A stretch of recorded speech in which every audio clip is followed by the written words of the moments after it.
Good evening, everybody, and welcome to tonight's On the Sofa.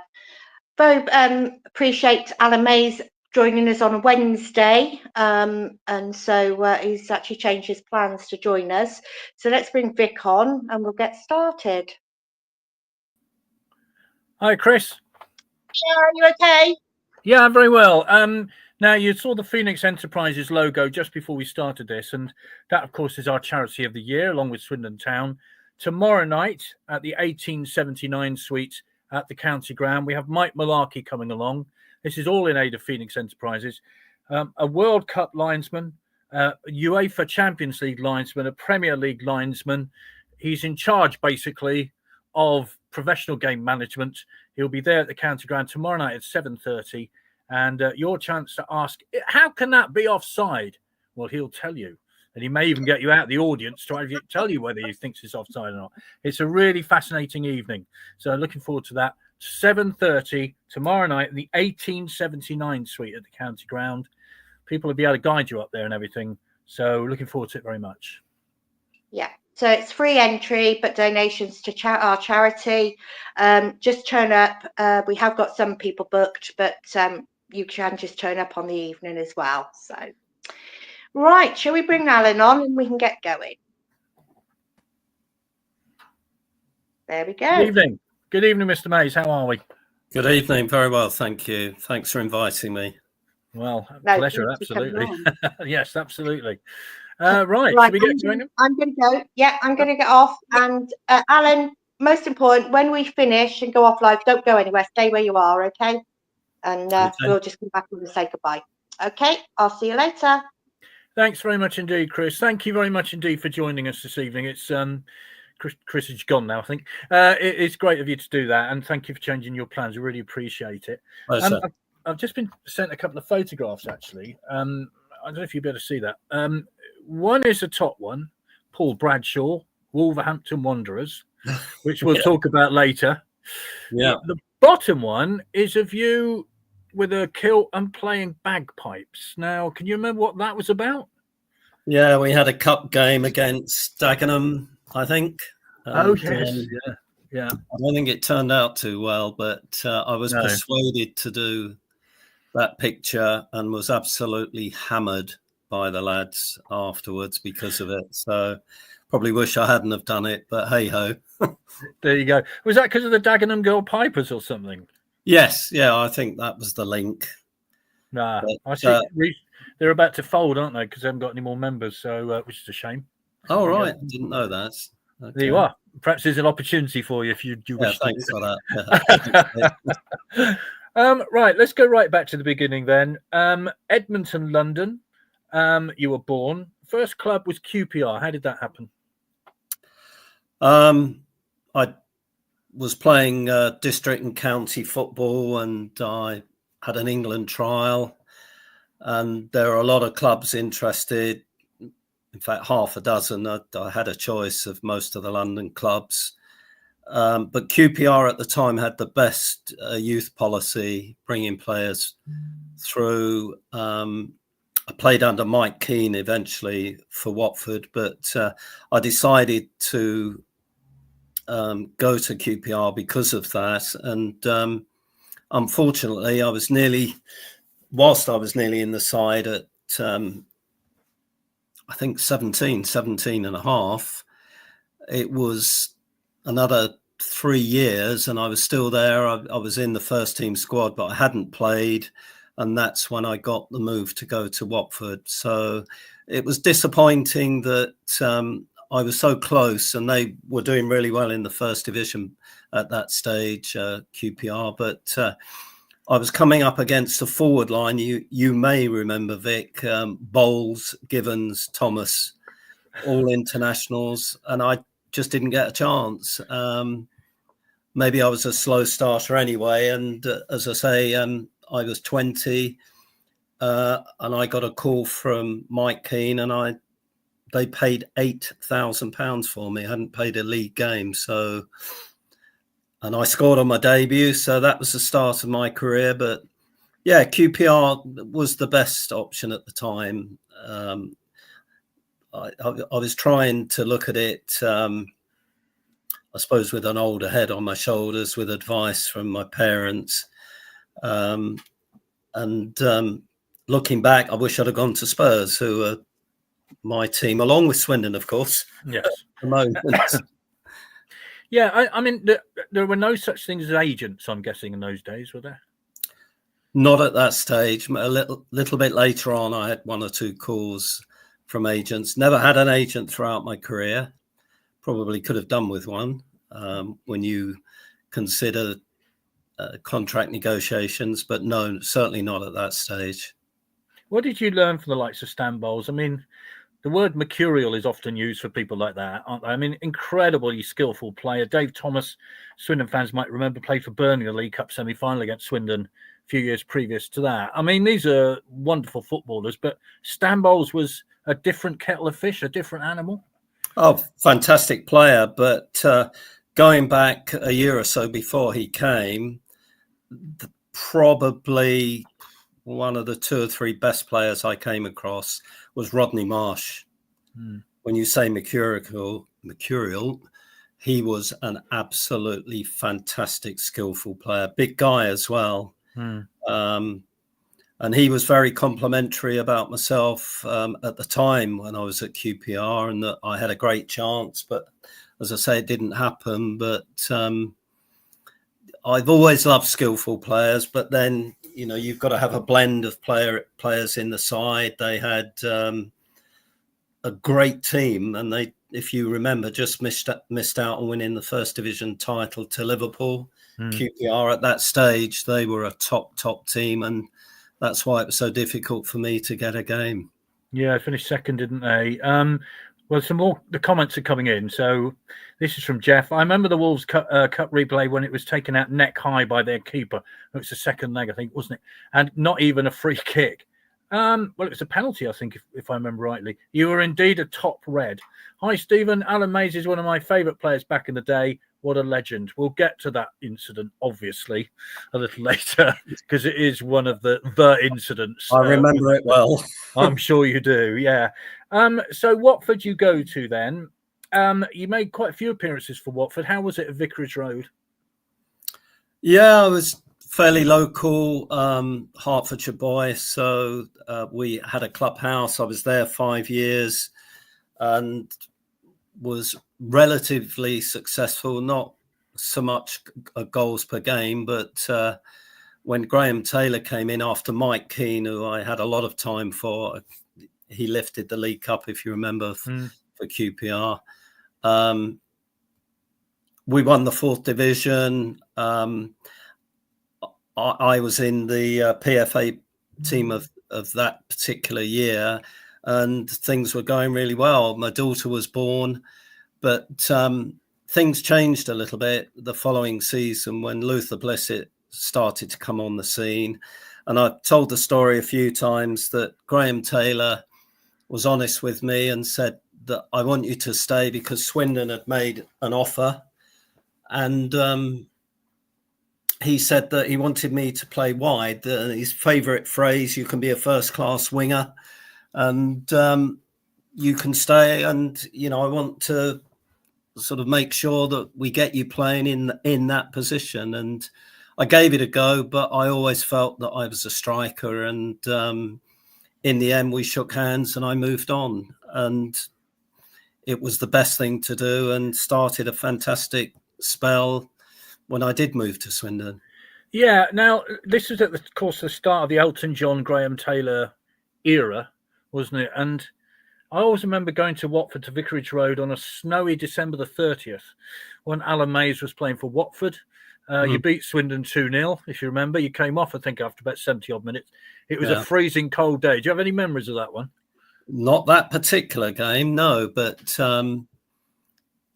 it was a heady time under Elton John. A true fan. No airs and graces when he came into the dressing room. We used to have some fantastic Christmas parties. He'd bring the likes of Billy Connolly as the entertainment. It was just completely mad. But our feet were very much on the ground under Graham Taylor. And I think that taught me, I was talking to you personally earlier about levels of commitment and hard work.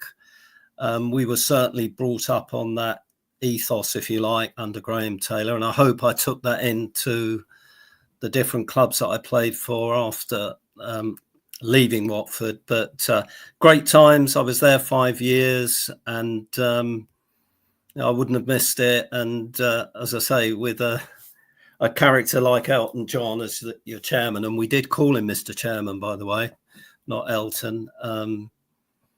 But again, it was right to move on, and that's how I first came along to Swindon. Bobby Smith, I think, took you there. Is that right? Yeah, he'd made an offer previously, and Watford turned it down around the time when Graham Taylor suggested that I stay, but play in a sort of wide position. But I was never happy in that role. I always felt I was a goal scorer, and I hope I proved that the following few seasons. You proved it pretty much straight away. First team debut, 24th of February 1979 versus Rotherham United, a hat-trick away from home. It's not a bad start, is it? Yeah, we'd waited quite a few weeks, I think, because of the weather. But I think I just felt comfortable straight away with the group that I was playing with, got on very well with everyone. Ian Miller, Chris Kamara in particular were good friends. And we were a good side. And, you know, you could have always got to acknowledge the people around you. And we made chances, the likes of Ray McCall, Chris Kamara, Roy Carter. We're always going to make opportunities. So myself and Andy Rowland obviously we felt that we could finish. We got those opportunities. So that was a great start, the hat-trick against Rotherham. And it obviously makes you feel better about yourself when you have that sort of start, when you've just joined the club. So, yeah, that's a great memory. I remember the 3 goals quite well. Well, to tell you then that the next person to get a hat-trick on his debut was in 2002. Sam Parkin got 3 against Barnsley for Swindon. So there was quite a gap between yours and Sam Parkin. So it takes some doing, doesn't it, on your debut? Well, it's quite unusual, but we played really well that day. And, again, I was there to finish off some really good moves. And I was fortunate throughout my time at Swindon that I had some good players around me. And I don't think people realise quite what a good team we were. I think I said to you earlier how hard we worked, and the buzzword these days, pressing. We were a very good pressing team from front to back. So we made it difficult for teams, but when we had the ball, we could play. And myself and Andy would often, or hopefully more often than not, would finish some of the good work that the rest of the team were doing. This is from Sean. What a legend. That night versus Arsenal lives long in the memory. My first season watching Town, what a season. Shame we didn't go up as well. Maybe those cut runs did us in the end for the league. Now, there are 1 or 2 teams in the 50-odd years I've been watching the Town that I've said should have got promotion. Yours was unquestionably one of them. Yeah. Now, there's a point there from Sean saying maybe the cut runs got in the way. What's your view on that? I think they did, physically and emotionally. Within the space of a week, we were knocked out of the League Cup and the FA Cup. Debilitating, maybe is not the right word, but it must have had an effect. We just were not the same side in the last 10 games or so, which would have made the difference. We just petered out, if you like, which was a real shame because obviously we could match anyone on our day, but lack of consistency was a problem. But then going back to the comment you've made, yes, I do feel that was the case. it was such a, especially the way, as you mentioned earlier, that we were knocked out of the League Cup and didn't get to Wembley. We were so close against Wolves. There was an impact. So yes, I would say that was the case. Now, there are great memories watching Swindon. One, of course, the '69 League Cup final. One of my other favourite weeks is Arsenal 1, Swindon 1, Swindon 8, Bury 0, Swindon 4, Arsenal 3. Now, you know, I have to say, it doesn't get a lot better than that. I always thought, I walked out the town end after the 8-0 thinking, you're in that dressing room going, come on, let's have them. Come on, bring them on. Is that how it was? Yeah, I mean, particularly at home, we felt that we could beat anyone, and everything clicked on that day. I've actually got the video of the goals against Bury and the ones against Arsenal. My father was a big Arsenal fan, and he came along to the game, and as disappointed as he was to see Arsenal lose, he was obviously delighted for myself. But that was a special night amongst many where, as you will be aware, I don't know if it's happened since, 3-4 games on the trot where we sold out the county ground. Just amazing times. The atmosphere was absolutely brilliant. And yeah, those 2 games we were on top form, obviously. And going back to what I said earlier, we could have beaten anyone on our day because of the way that we played, the players we had, and the work that we put in to make it difficult for teams, which is so important these days. You know, I watch a lot of football, and it's never been just about ability and skill. That level of commitment, hard work, and the pressing from the start, from all areas of the pitch, makes the difference when you get into sort of watching quality teams. But that's my view anyway. Well, you mentioned pitches, of course. Nowadays they're carpets, and you'll be aware of that. In those days, they weren't quite like that, were they? They were a bit different in those days. They were, and I'm trying to remember, we didn't have the best pitch at Swindon, but then I moved on to Chelsea and it was even worse. So yes, that would have made a difference. The pitches these days, I mean, they're semi-artificial, most of them, so they do look like carpets. You're right. Yeah, you would have been. Well, you'd have been at home on the Swindon pitch, I'm sure. The new one, the one that there's at the moment. I was actually going to say that the times that the ball's played up to you as a forward, you've got a centre half smashing you in the back, and the ball bobbles up around your neck, and then you'd have someone shouting to you to hold it up, you idiot, or words to that effect. So yeah, it made it more of a problem in those days. Yeah. This is from Pete. Alan Mays, he's here, he's there, he's every bleep where. You'll be aware of that one. Great player, knew where the goal was. I mean, is that an instinctive thing, knowing where the goal is? I mean, I've got to say, 5'7", I think, not the biggest for what you would call a striker, but is that now an instinct? Is that movement? How does that work?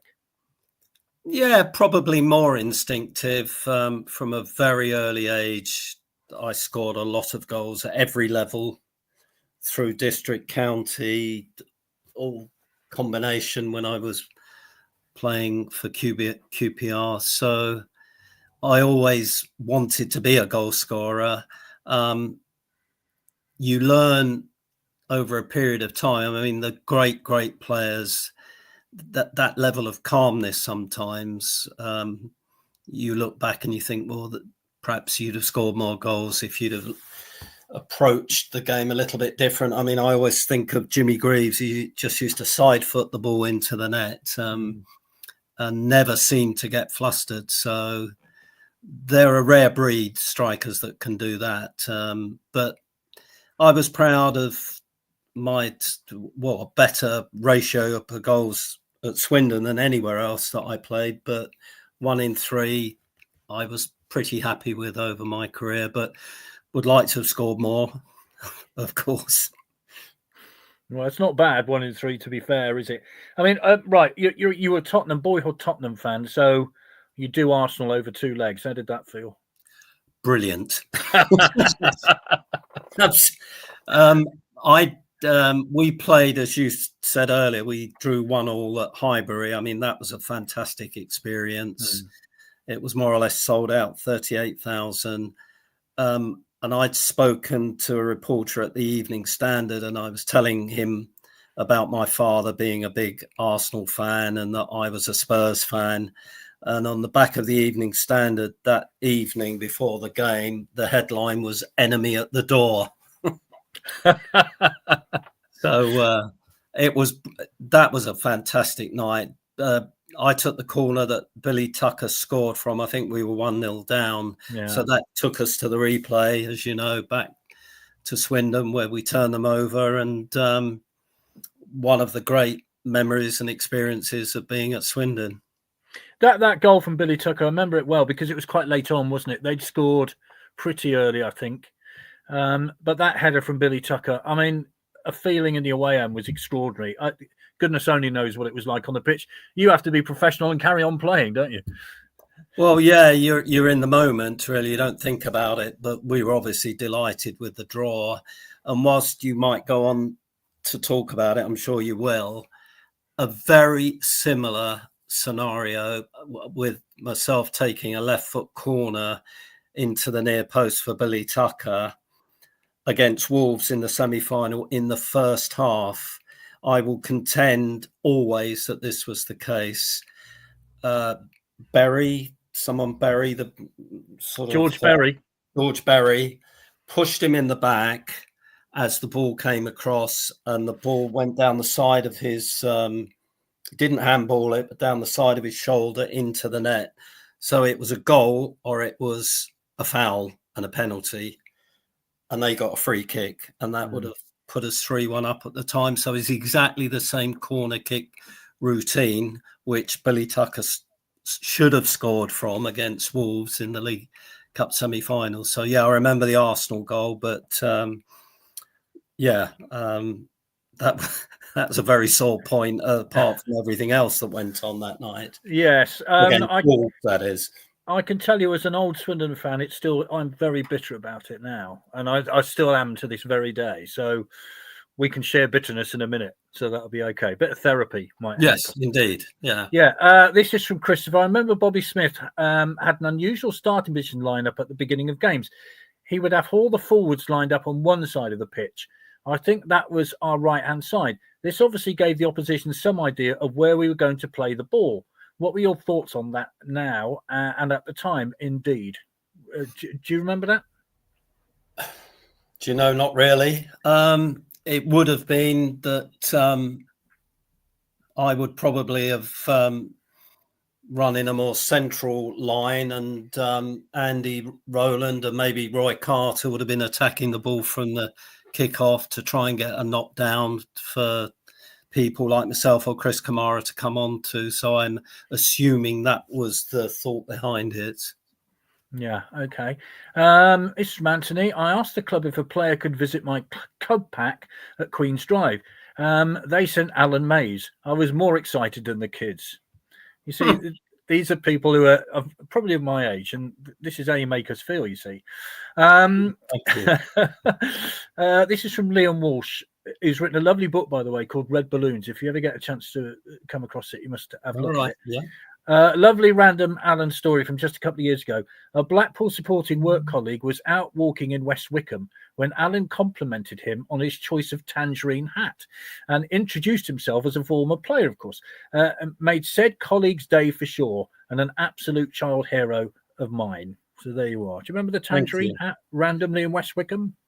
I do, and I've got a tangerine bobble hat from my days at Blackpool as well. Not that I wear it. Fabulous. Right, so that season, let's talk about that season because it was incredible. And as I've said to you before, you should have gone up. There's no question about that. One of the best teams that Swindon have had in their history. That midfield was exceptional. Defensively, you were solid. And up front, Alan Mays and Andy Rowland. And of course, we should also get Chick Bates and Paul Gilchrist around the club at that time. Great players. Yeah. What a partnership they were. My goodness me. So on the sad occasion when Andy left us a few months ago. You were very kind to come on here and pay tribute to him. But can you Yes. just explain what it was that made you two so good together? Don't know really, Vic. We probably complemented each other. Andy was very good in the air. I don't want to say that it was just about Andy knocking things on for me, although there were a number of games where we got joy from that type of flick on, if you like. I remember, in fact, the Bury game you mentioned. I like to get out wide, and hopefully I'd like to think I could cross on both feet. And one of those goals was a cross for Andy to tap in. So we helped each other. You know, I could set things up for Andy. He was a good finisher. He was strong. He could hold the ball up very well. And we played quite close together. So we always knew that if one was holding it up, the other one would be thereabouts to play off. And it worked from the start for whatever reason. We got on, and going back to what I said earlier, we were both very good at pressing. You know, whether we didn't, when we played the first division sides, there's respect, of course, but not to the extent that we didn't think that we'd put them under as much pressure as possible and win the ball back in that top third, which the likes of Spurs, apart from all their other frailties, do very well as an example. So we were very good at that. But as a team, we had that work ethic, not just ability to play and pass, which we could with, as you said earlier, the midfield trio that we had. So that made a huge difference. But no, the partnership was always a good one. And it was very sad when I heard recently that Andy had passed at what these days is obviously quite a young age. So yeah, he was great to play with. We were good foil for each other, and some great memories. Sure. That midfield then, Ray McHale, Roy Carter, Chris Kamara. I mean, Roy Carter, bit of a Rolls-Royce player, wasn't he? Ray McHale, as a captain, I'm sure he was inspirational. Chris Kamara, whatever happened to him? Do you know whatever happened to Chris? Absolutely. Ray McHale was a very good passer and would see a pass early. So I was saying about I'd love to have scored more goals. I think I would have scored a lot more goals with VAR. I remember playing for Swindon, having running battles with linesmen, because bending your run in and you're through and you'd feel confident that you would finish, and then you'd be called offside. And whilst I'm probably still dreaming, I don't know, I'm convinced so many times that I wasn't offside. But, you know, Ray McHale would pick a pass and put you through. And as I say, it's a shame we didn't have VAR back then. And if we'd had VAR back then with the rules these days, going back to the Wolves game, they might have been playing with 10 men for a lot of that game. So. Right, that's another story. Let's get into that in a minute. Let's go through the Arsenal replay, and then we'll do the therapy session. Okay? Yes. I think we both need it, right? Okay. So the Arsenal game, my memory is Swindon go 2 up very early on, and I'll remember to this day a steward picking the ball up, kissing it, and putting it on the corner. By the corner flag, really, because we'd got a corner, yeah. And I just thought that summed everybody's feelings up. 2-0 up against the mighty Arsenal, running them ragged, and looking, well, we're going to cruise through this. Wasn't quite like that. Liam Brady suddenly started playing, didn't he? Yeah, and what a player. Bobby Smith, one of the few times I ever remember being brought off, but for the right reasons, obviously, at the end. But nail-biting period, and watching the players battle when they started to get back into the game to sort of maintain the lead that we had and see us through. So fantastic night. Andy coming up with a winner, of course, and a couple of own goals as well, if I remember rightly, from the Arsenal players. Andrew says the greatest night in Swindon Town history. in my opinion. Watford game, a great day, match of the day, Elton John and Luther Bliss.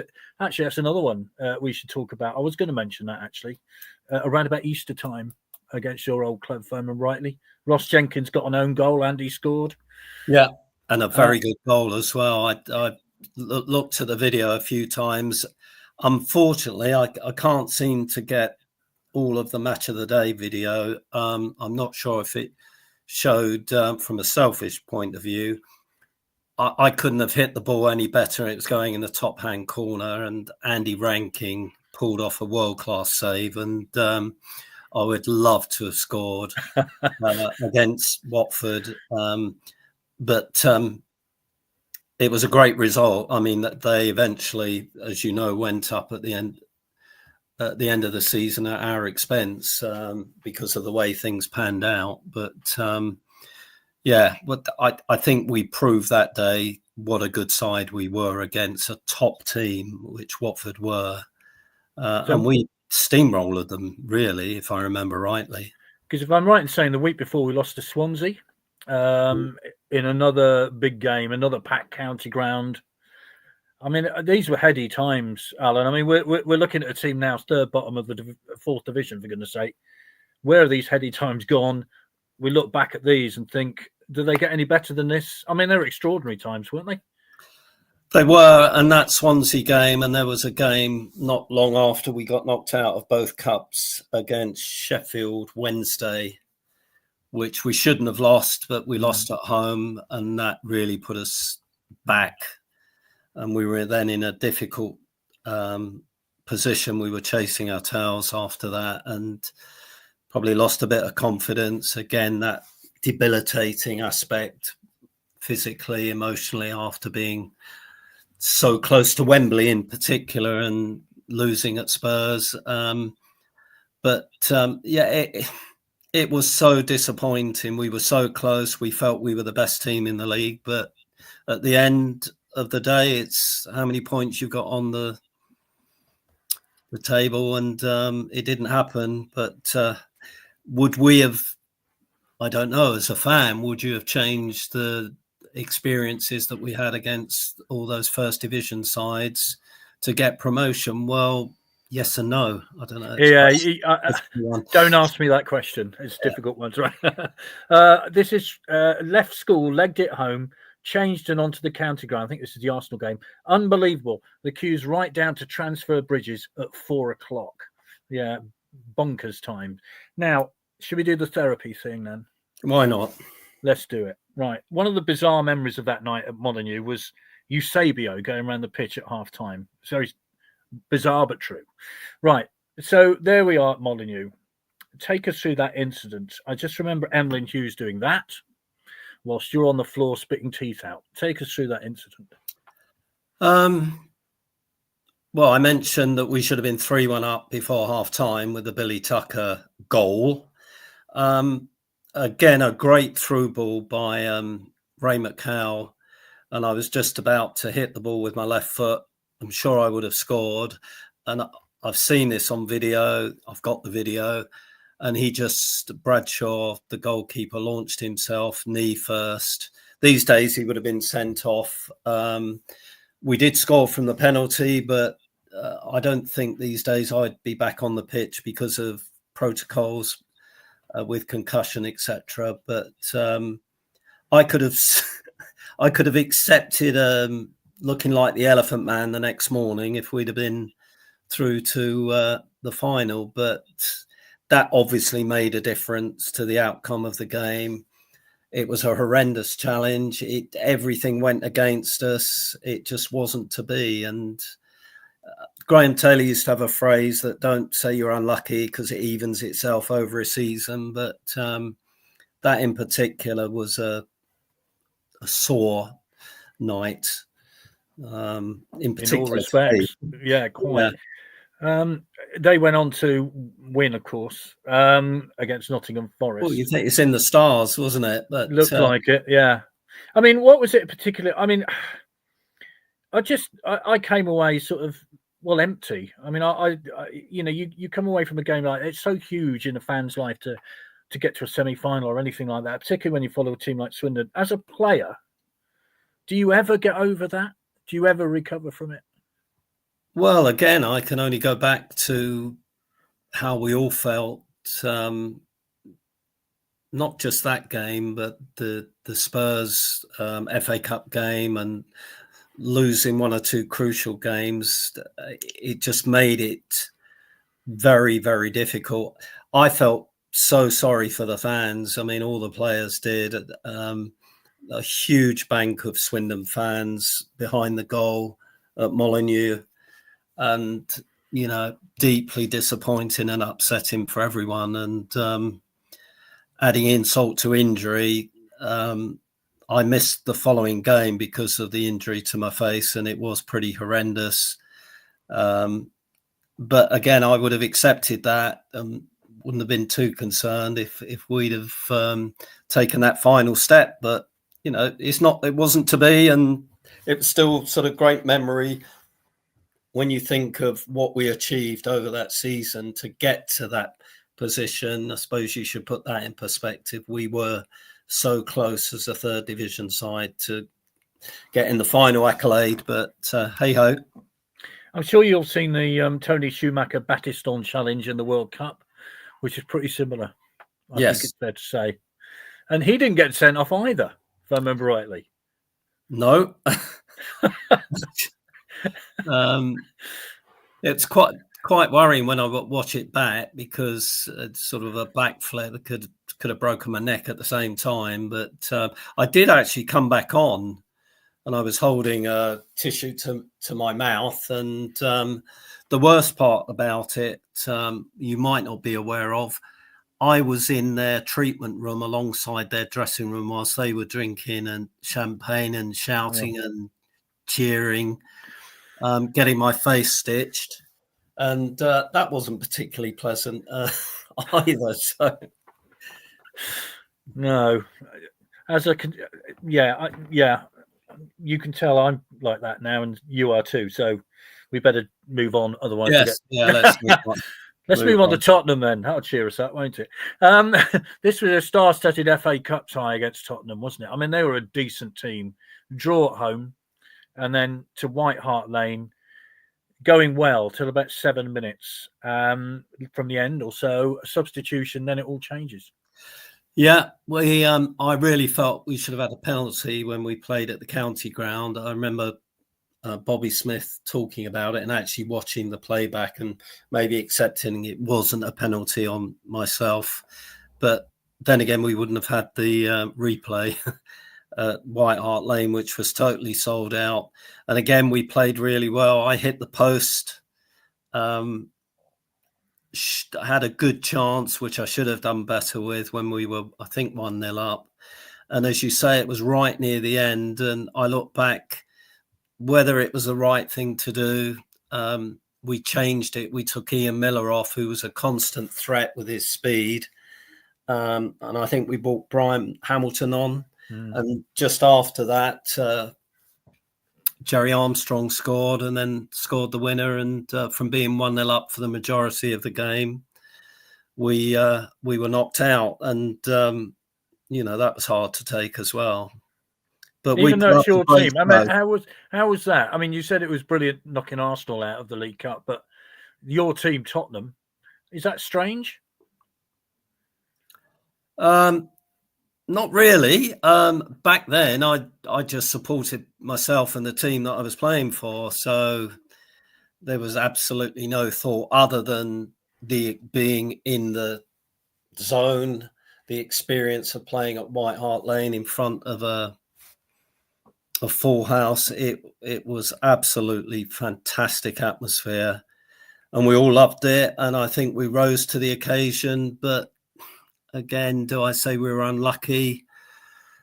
We just didn't defend those last 10 minutes. We were so close, and it didn't happen for us. But that unfortunately started the spiral downwards for the end of the season. But we've been over that, the whys and wherefores. Yeah. But we accounted ourselves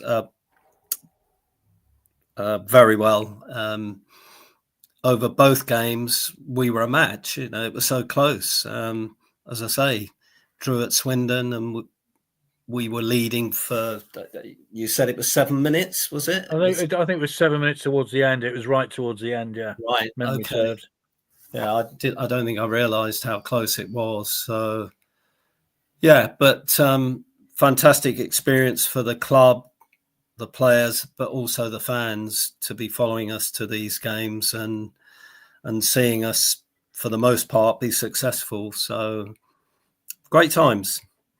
Yeah, Derek. Hi, Derek. Now, Derek's missed one game in about 953 years, home and away.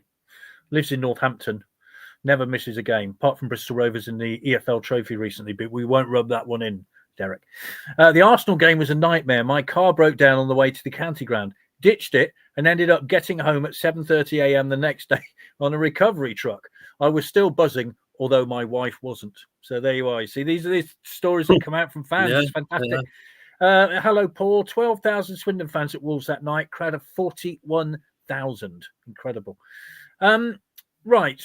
Fabulous times at Swindon. But let's move on to when you actually eventually do leave Swindon and go to Chelsea. How did that come about? I don't know whether I've told you this before. I don't think it's untoward to highlight it, but it should have been Spurs. Bobby Smith called me in one day and, rightly or wrongly, probably wrongly, told me that Spurs had made a big offer, but that I wasn't going. And I think at the time, the board would have sanctioned the move because of financial aspects, which I found out afterwards. But I accepted it at that stage. He'd been very good to me, Bobby Smith. And it didn't happen. They bought Garth Crooks, and you always look back and wonder. But the first time of asking, when I had a phone call from Jeff Hurst, I thought it was Ray McCall taking the mickey, and I said that. And agreed to sort of meet with them. It didn't feel right. I wanted to play in the first division. That was the main reason I turned it down, in the hope that something else might happen. It didn't. And then for whatever reason, it came about a second time. And from the point of view of both parties, I had to move on. It was still a fantastic move. Chelsea are a huge club, and I sort of moved, and that's when I came here to High Wycombe and found a house that we settled in for the last 40 years, and been quite happy in this location. And it was tough initially at Chelsea, so much expectation at that level to succeed. It took me a few games to get going, and eventually Jeff Hurst moved on. The second season, I scored, I think, 16 goals in about 38 games, so a very good return. But then other players came in. I found out I had arthritis in my hip, which was a big psychological blow to me. And I was 29, and it was going to be debilitating. I knew that. I lacked a little bit of confidence at times at Chelsea, which I never had a problem with at Swindon. And it's a huge factor when playing professional football. If you're going to be at the top of your game, you have to have total belief. As I say, I had a very good season. And then people came in and it all changed. And after 2.5 years with a half decent record of 1 in 3, as you know, I came back to Swindon. So I look back and the experience at Chelsea and felt that I could have done better, but I worked so hard there to sort of make things happen, and had a decent goal scoring record. But at the end of the day, you have to move on if you're not wanted. And I just felt comfortable coming back to Swindon after that experience.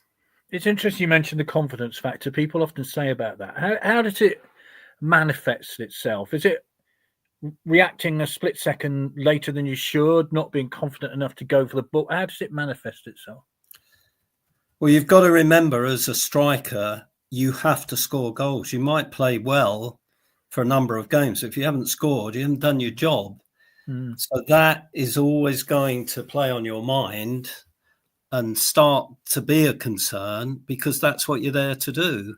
And I mean, I think for first 4 games at Chelsea, I was getting hammered till I finally scored. And that first half of season, I think I got 4 in 10, and the following year 16. But you're always looking at your, not statistics as such for the sake of it, but that you're doing your job by scoring goals. And that mental process, there was no support back then, nothing. And I remember talking to the manager then and saying, I think I'm lacking a bit of confidence.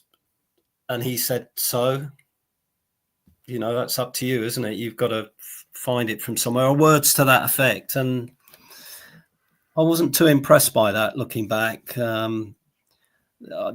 Other managers have had a different approach, the carrot and stick, that sort of thing. But these days, there's all manner of support, not just physically, but also emotionally at the top clubs. And I think that might have made a difference, particularly with my time at Chelsea. But at Swindon, never really thought about it, because, again, if you're successful and you're scoring, that confidence is there all of the time with you, because you are doing your job, you're scoring goals, and if you're winning, it's an added bonus. But as strikers, you're always going to consider that as the most important thing. And if you love scoring goals, absolutely, it's what it's all about. Sports psychology, all that kind of thing, sports medicine didn't really exist in those days. Actually, just one more bit on the Wolves thing. Was there any PTSD from it? I mean, that must have had. Was there any? I mean, people talk about effects of things. Was there any of that from that? Well, we've discussed it, haven't we? Yeah. As to the effect, there was an effect.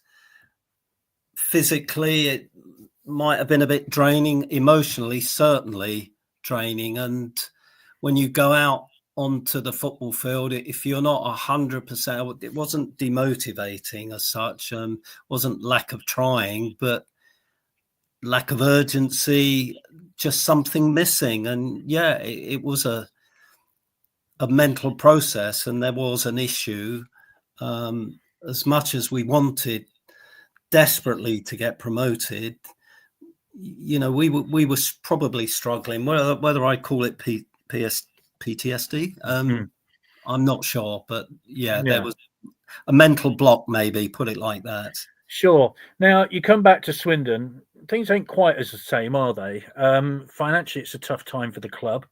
What was the county ground like when you came back? A bit emptier than it was.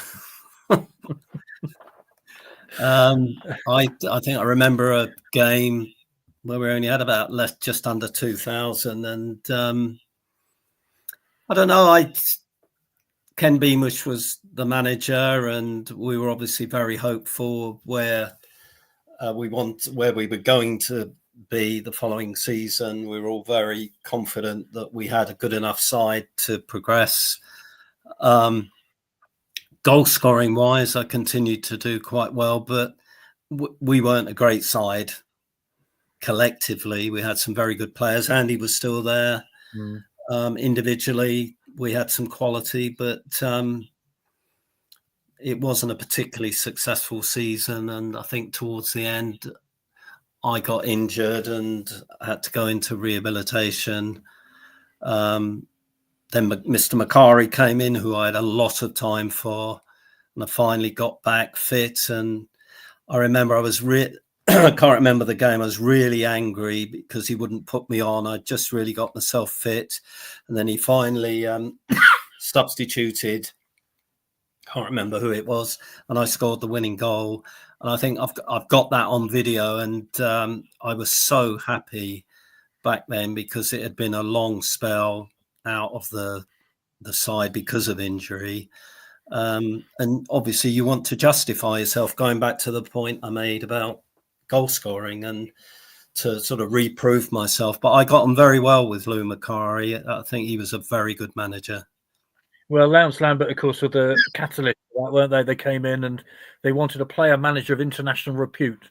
Yes. And I think they did okay with that particular choice. Eventually, you do move on then. Carlisle, strangely, I mean, all of your career has been in the South. Carlisle's not really in the South. How did that move come about? It's quite a way away. Well, I had a chat with Lou Macari about the future, and he had certain plans. As I say, by then I was about 31, and he thought it was best that I moved on, and we shook hands. It was all very amicable. And I had a few options, but the best one was the chance to go back in the what was the second division back then, the Championship. I was still suffering a bit from the injury that I sort of got at Swindon, and it was a long way. My wife wasn't too keen, but we kept our house here in High Wycombe, and decided that we'd always come back. And we had a clubhouse, fortunately, in Carlisle. It was a lovely club, lovely area, right on the edge of the Lake District. So we had lots of visitors, a great bunch of lads. It was a tricky time. There were some quality teams in that division, as there always is in the Championship, back then the second division. And it took a while for me to establish myself, but probably 10 games I was out of the side. Bob Stoker was the manager, and he was definitely not sure about me at the outset. But then I scored on my debut, and I scored at home, and I was in the side, and things were looking okay. But then things turned round, and a certain Mr. Harry Gregg arrived. And without going into the whys and wherefores, that changed the whole scenario. And I was then back out of the side, and I was not very happy about that under the circumstances. But I then, about year and a half, moved to Swindon, to Blackpool, by which time I was then starting to struggle with my hip, because I was getting associated back problems. But Sam Ellis, the captain of Watford when we won the 4th division, was the manager at Blackpool, and he said, "You'll be playing with the best centre forward you've played with in your career," which was Paul Stewart, who went to Spurs, I think he played for England. And that was a very, very good side. And I hate to mention it, Vic, but if you remember, my debut for Blackpool was at Swindon. Yes, and yes. It was. Go on, tell us the score. It was 6-2, and I scored, yes, I scored, and I had an assist, and I thought, blimey, this is a good side. And we were flying. So I scored on the Wednesday, and then on the Saturday against Port Vale, I scored a hat-trick. So it was a super start, but unfortunately, physically, time was taking its toll, and I don't know, maybe a dozen games, and it just became untenable. I didn't realise that the problem was going to get worse, but it is what it is when you've got a debilitating injury. I was 33. I was fortunate, really. I'd worked hard physically to continue to play, but eventually I had to call it a day, and we came back to Wycombe, and at that stage played a few games for Wycombe Wanderers, who were non-league, and they manufactured a commercial role for me at the club. So someone said that was my first proper job. After scoring goals for a living, I was finally out of football, and that was a very difficult time. Yeah, but in some ways a relief, because I was hurting physically, by then, and I knew you have to be honest with yourself that it's time, and you have to move on and start again, as it were. I remember that, but I think you were 4-0 up at half time, but we drew the second half 2 each, if I remember rightly. And I was covering that consolation. Yeah, I was covering the game for local radio that night, and Lou didn't come out of the dressing room till 12 o'clock, I don't think. He had him in there for a long time. So that's what you did that night. I didn't get home till 2 o'clock in the morning. That's your fault. Sorry about that. I really thought that was going to be a great end to my career. That we went to Middlesbrough, who were top of the league. If you remember, Mowbray and the other centre half, Pallister, myself and Paul Stewart. This was a few games later. We absolutely destroyed them at Middlesbrough 3-0.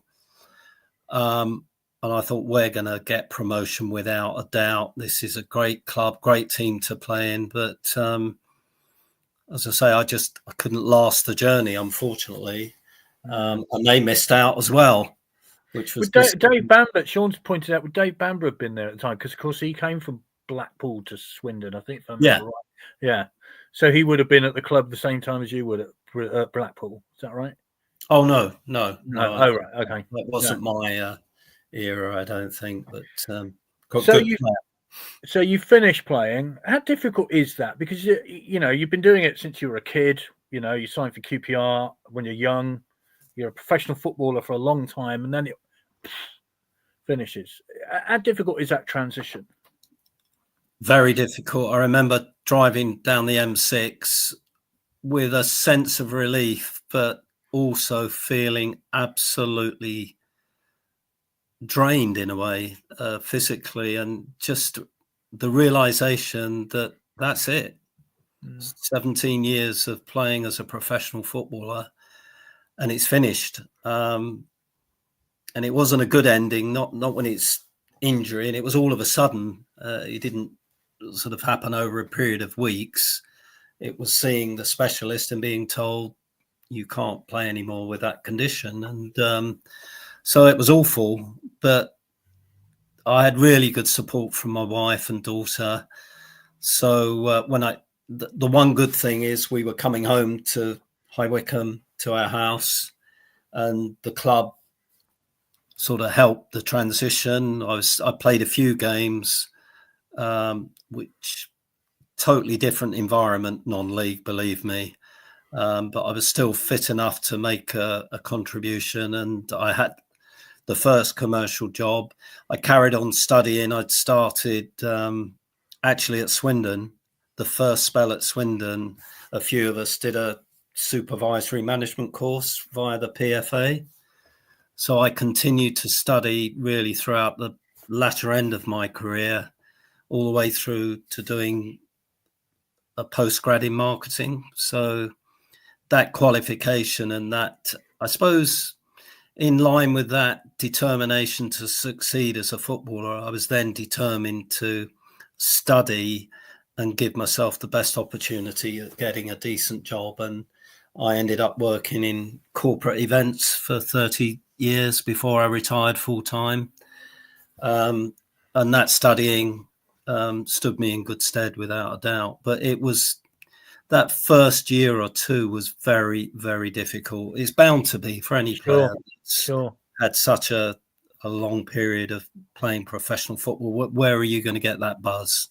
The next question was going to be, for those of us who won't know that moment, when you put the ball in the back of the net, it's the job what is that buzz? How does it feel? Nothing like it. There really isn't. Especially when it's a big game and you're playing at Swindon in front of a full house and everyone's on your side. The atmosphere is great. It's all I ever wanted to do from, 5 years old. I can just remember sort of kicking a football around. It just felt very natural from a young age. And you should never regret, and I do say that to myself because I had a great career, fantastic times at Swindon. But not only were we so close at Swindon, which is a huge disappointment, I was so close because I always knew I had the ability to play at a higher level, and it almost got there, but not quite. Similar to, I suppose, the Swindon experience. But if you look at the other side of the coin, glass half full, I had a fantastic career and some great times, played for some great clubs and made some great friends. Jeff has just said, best on the sofa episode. You see, the thing is, what you people have to realise is how much you mean to the fans. And the word legend is bandied about. And your name's always put in that bracket. Thank you. That must make you feel better about yourself, mustn't it? I mean, you know, to be described as a football legend at Swindon Town, you've had to have done something pretty special. You know, the likes of Don Rogers, John Trollope, people like that. And you're in that bracket. Well, I appreciate you saying that. And I hope I gave something back and made a few people happy. It certainly made me happy. We were settled, and we lived at Highworth and Lechlade over that period, a lovely county, Wiltshire, Gloucestershire. And I don't think I've ever felt as happy and as comfortable at a football club than the time that I spent at Swindon. And it makes a huge difference, going back to the confidence factor as a player generally. If you feel comfortable where you're playing, who you're playing with, the group, the manager makes a difference, of course. Bobby Smith always believed in me when I was at Swindon, and he was the right sort of manager for me. Mm. You know, he could be quite tough, but he was also a very good motivator. So, yeah, wouldn't have changed a thing. Brilliant. Well, we'd love to see you back at the county ground whenever you can get down. We'd love to see you there, and we'll sort out some tickets. So let us know when you are coming. I know you hope to see Swindon in February. Not quite at the county ground, though, a bit further away. No, I'll be back to the county ground, and I'll be in touch and hopefully come up and see you quite soon. That'd be lovely. Alan Mayes, it's been an absolute joy and a pleasure. Thank you so much for your time. Thank you, Vic. Stay right there. Yeah, don't move. Thank you everybody so much for watching, and particularly Alan for changing his plans to join us tonight. Much appreciated. So we're at Accrington on Saturday. So Vic and I'll see you there if you're travelling up. Well, we'll see you tomorrow night. Don't you worry, gosh, yes. Yes, anybody who's coming to the Mike Malarkey event tomorrow. And as we say, there are spaces. If you are nothing to do tomorrow night, please pop along. It's going to be a fun evening. Accrington on Saturday, and then we're back Monday night with our rearranged Simon Ferry interview. He was not happy he had to miss it last week, but there was a genuine reason. So but all is well. Put it that way, all is well with them. Yeah. Okay, so we will see you next week, if not before. So take care, everybody.